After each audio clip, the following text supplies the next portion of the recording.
Inés Manzano, experta en desarrollo sustentable, está con nosotros. Inés Manzano, muy buenos días, gracias por estar y haber aceptado la invitación. A propósito del sector agrícola y el sector agropecuario en general debería ser tremendamente importante, un eje estratégico para el desarrollo del país. Sin embargo, yo veo que se sigue postergándose, pero más allá no tenemos algo claro en un horizonte de tiempo en términos de política. Uno de los principales problemas en el Ecuador y en Latinoamérica es el tema de la innovación. Si vemos cifras y si vemos análisis y estadísticas del Banco Mundial, Latinoamérica, la región, es uno de los países que poco invierte en procesos de innovación, y Ecuador evidentemente también lo es. ¿Cómo mejoramos entonces el tema de la innovación en el Ecuador cuando aparentemente o no hay recursos o no hay la decisión de poderlo, de hacerlo? Y por otro tema, aparte de innovación, ¿cómo introducimos tema de biotecnología para que apuntalen al sistema o al sector agrícola? Inés Manzano, buenos días, bienvenida. Buenos días, gracias por la invitación. Realmente yo creo que hay que comenzar conociendo cuál es el propósito del país desde el presidente. Es decir, él acaba de lanzar el tema de toda una vida, y para toda una vida se necesita el sector agrícola indispensablemente, no solo para el alimento de esa persona, porque está alrededor del ser humano, sino también por el tema de las exportaciones que pueden generarse a partir del sector agrícola. Efectivamente, yo escuchaba al invitado anterior y no hemos tenido una coherencia en el sector agrícola, llevamos una década con esto, independientemente que pudo haber sido desde mucho antes, pero creo que hemos perdido valiosos recursos y tiempo para poder aplicar la innovación, porque la innovación debe de ser la política de seguridad alimentaria para el Ecuador. Y esa política de seguridad alimentaria debe estar específicamente en las biotecnologías. Y cuando yo hablo de biotecnología, no solamente es la biotecnología tradicional, sino también la moderna. Y sobre el tema de innovación, que es lo primero que hay que tener muy claro, en Ecuador no es un tema de recursos económicos. Los recursos o el financiamiento de la innovación no es difícil. No digo que están ahí a vista y disposición de todo el mundo, pero no es difícil levantar esos recursos. Es más, vale que no hay cultura de innovación. Y cuando tú no tienes una cultura de innovación, tú puedes solamente comenzar a hablar de un tema de la innovación, pero nunca terminas a tener un fruto adecuado. Y en el caso específico de agricultura lo vemos, por ejemplo, con el INIAP, que es el instituto que debería estar encargándose de aplicar innovación efectivamente en biotecnología. Y la innovación en la biotecnología no es de la noche a la mañana.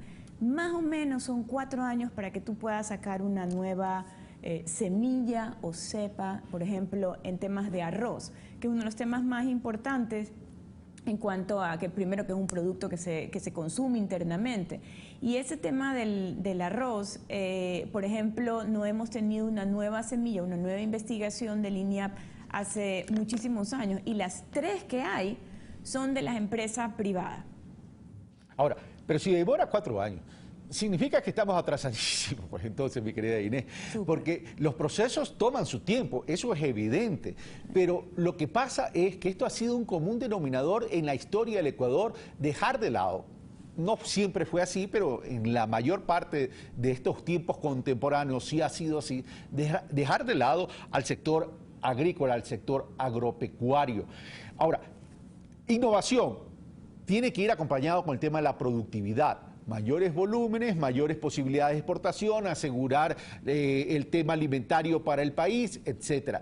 Pero ¿tú visualizas alguna política en ese sentido ya clarificada? Si tú mismo me hablas, a ver, el todo plan de una vida es un eje central en la política de este gobierno, pero para eso el sector agropecuario debe ser fundamental. Pero yo lo único que he escuchado hasta ahora es simplemente de la gran minga agropecuaria, es la entrega de los kits. Y eso son herramientas, eso no es política, eso no son procesos, eso no son modelos de gestión. No, y de hecho la innovación, como yo decía, tiene que ser una cultura dentro de, no solamente, porque eso es transversal, debería ser en todos los ministerios, pero esas políticas de innovación no las encontramos, no existen. O sea, yo no las puedo evidenciar en ninguno de los sectores productivos y menos en el agrícola.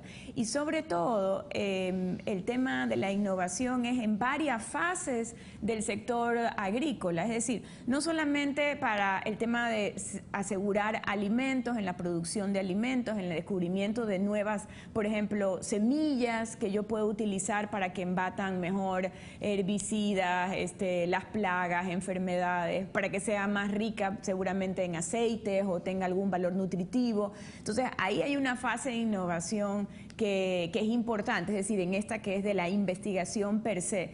Pero la innovación también debería de estar en el producto final, en el valor agregado, en lo que yo quiero hacer con ese producto agrícola, materia prima, para poderla volver un valor agregado. Entonces, ese también es una claridad que debe de venir desde el mismo gobierno, y yo diría del mismo presidente, en el cual diga, bueno, ¿qué exactamente es el país que yo quiero agrícola en el Ecuador? O sea, el país de desarrollo agrícola para el Ecuador. Y en ese momento, utilizar hacer políticas públicas para eso.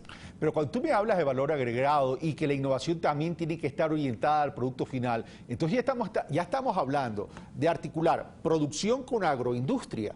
¿Qué tan factible es eso? ¿Y qué inversión se requiere para aquello? Tú dices, el problema no es recurso, el problema es un tema cultural. ¿Es factible? ¿Podemos apuntalar a eso en los próximos 4 años para ya comenzar a revertir una curva de crecimiento en este sector?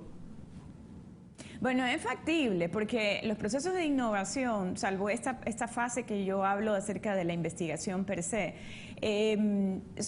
pueden ser generados con bastante rapidez, sobre todo en el sector, digamos, ya del valor agregado. Sin embargo, por ejemplo, en el COTAT, que es el Código para los Gobiernos Autónomos Descentralizados, sorprendentemente hay un artículo que habla de que las prefecturas, o sea, los gobiernos autónomos regionales, que no existen hasta ahora, los provinciales y las parroquias rurales tienen la potestad digamos, la responsabilidad de la productividad, tienen la responsabilidad del emprendimiento y tienen la responsabilidad de mejorar o agregar valores en la cadena productiva. Entonces, imagínate que no están los municipales, ojo, están solo los provinciales, que puedan ellos, con una política clara nacional, hacer uso de la innovación desde sus regiones, fuera absolutamente increíble.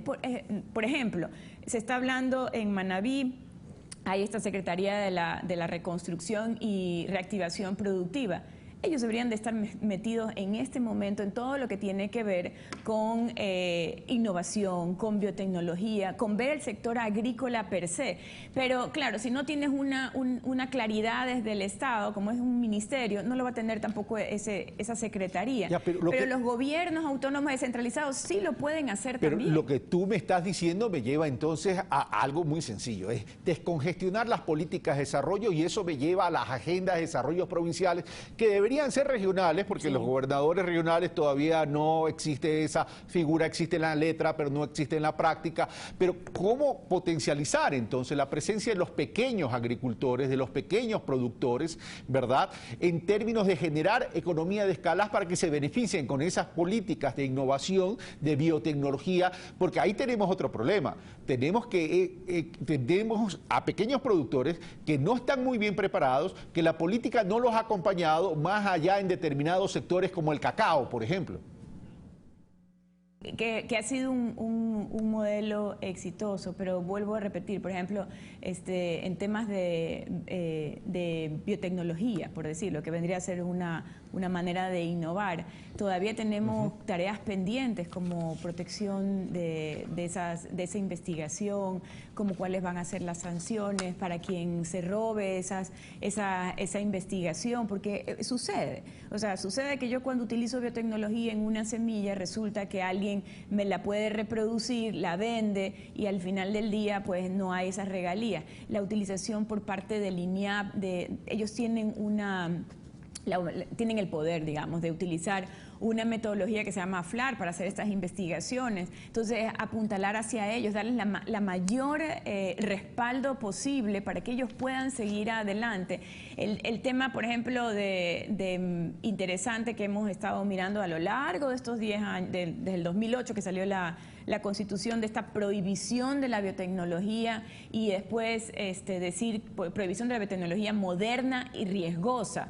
Entonces, comenzar también desde que si hay un mensaje claro y eso está en la Constitución y eso no es de acuerdo a la realidad del Ecuador, porque el Ecuador la necesita para poderse desarrollar, por favor, señores asambleístas, ya aterricen. No pueden seguir, imagínense que prohíben en la Constitución y me siguen poniendo en la ley de semillas, en la ley de soberanía, en el mismo código de ingenios, voy a abreviarlo porque es un nombre largo, siguen hablando acerca de biotecnología y el uso de la biotecnología. Entonces, pongámonos de acuerdo, esa minga agropecuaria me parece que es muy linda y romántica, pero es práctica menos cero, porque lo que necesitamos ahorita es ir exactamente a donde crea valor, y la creación de valor está en tener una cultura de innovación y tener obviamente la biotecnología como parte de una política de seguridad alimentaria para el Ecuador.